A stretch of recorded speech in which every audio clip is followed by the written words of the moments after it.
difficult day today, Katie. Can you just talk about the match from your perspective? I think from my perspective, it was very, very tricky today.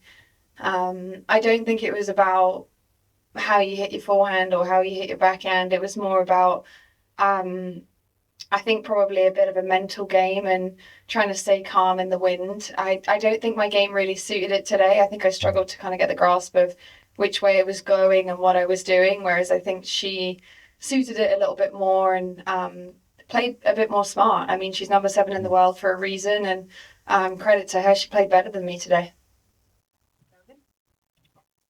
Hi, Katie. Commiserations. Given what you just said there about how it was just sort of the conditions and mental, is it just one of those things you chalk down to just one of those days rather than, anything that worries you too much? Yeah, I mean, I'm not going to go too much into it today. I think, I've played some brilliant tennis this week, last week, the week before. I mean, I haven't, I'm not worried too much about anything. I think today was just one of those days that I didn't quite come on the right end of it. And it wasn't necessarily about feeling confident or anything like that. It was about maybe a bit of luck here and there and a little bit of just better playing from her. Do you feel like you're in the best position you've ever been going into Wimbledon? Obviously, you've had 2 good runs the last 2 years. Do you feel like this is the best you've ever been going into it?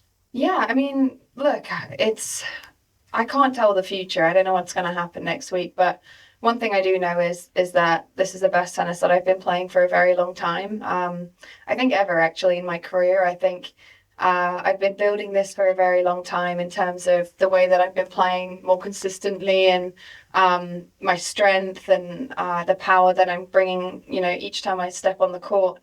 But obviously, at the same time, I'm realistic. There are some tough draws out there.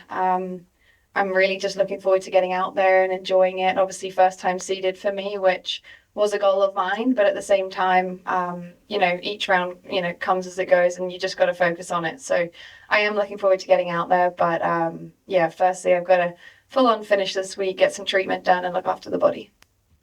Katie, so obviously you just mentioned seeded at Wimbledon, being the 32nd seed. It's the first time you've been seeded going into Wimbledon.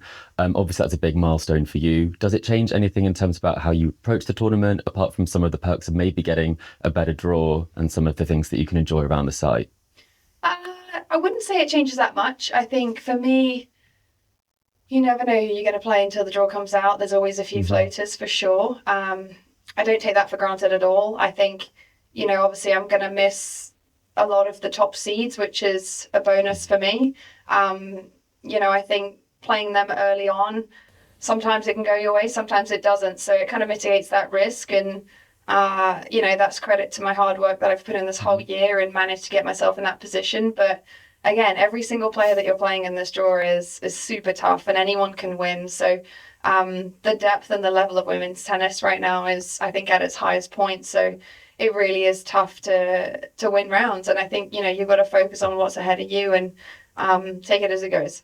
You've obviously made big strides in the last year. You won your first 250, won your first 500. Jasmine's a player who's also made big strides, winning a 1000 and then making a major final. Yeah. How much does a story like that and a player like that inspire you to make continue to improve and continue to grow in your career? Yeah, honestly, I love her story. I think she's an incredible player, an incredible person as well. I've practiced with her a lot and I've actually been on the journey a little bit with her. I have known her for a very long time. So it's nice to watch someone who's a good person do really well. So for me, I have enjoyed watching her story, and it also kind of gives you a little bit of belief that can be you as well. So, I full credit to her for taking every opportunity that she's been given. And she's a very good tennis player. There's a reason for it. Yeah, thanks. Katie, commiserations. You always are a great player for talk about taking the positives, even from a loss. What are the positives you're going to take from the last few weeks into Wimbledon? I've got so many positives. I could start with Nottingham, defending my first title, coming back and doing it again. I think that shows a lot about me, especially as I was very sick during the whole entire week. I think it shows my resilience and my strength in tough moments, and I'm definitely going to draw on that. I'm definitely going to remind myself that I also played 5 sets that day, and I managed to get through it. So when I'm really hurting physically, I'm going to remind myself of that, and hopefully it's going to get me through a lot of places. But look, I mean, I've been playing some very good tennis. I've been building with my team, working on specific things that I'm very happy about, but I've got a long way to go yet. I've got a lot of work to be done until I get to a point that I'm very happy with. And now it's all about going out and enjoying it and trusting that everything that I've done this past year, this past 5 years, has started to put itself in place. And that's the most important thing for me, is that I go out and trust.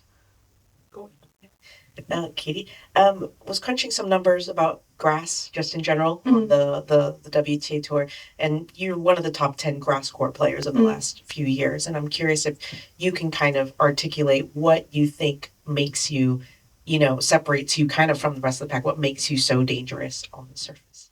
I think it suits my game. I think I do feel like the weapons that I have marry up well on these courts. I think I embrace it a lot. I think I try to learn how I can get better every single year with my team on this surface, and I just enjoy it. I do. I enjoy playing on this surface, and that does really help. It helps you in the big moments because it kind of relaxes you, and I think I'm a player that kind of needs to be relaxed, and then I play my best tennis. So yeah, I just enjoy it and I have fun out there. I don't know if some of the other players don't or do, I'm not sure, but I can speak for myself when I say I do have fun.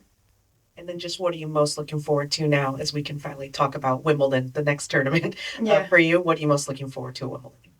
I am most looking forward to, I mean, there's a long list, so pretty much everything. I think the first time that I step out, I think that's going to be a nice moment for me. Hearing the crowd, I think that's going to be very special, and there's no place like Wimbledon for me. It's it's actually one of my home clubs, and the best one I would say in the world, and in front of the best crowd. So I really am looking forward to just getting out there and having those kind of pre-match nerves, those that moment that you walk on and you feel that fuzzy feeling that kind of pushes you on. And I'm looking forward to getting out there.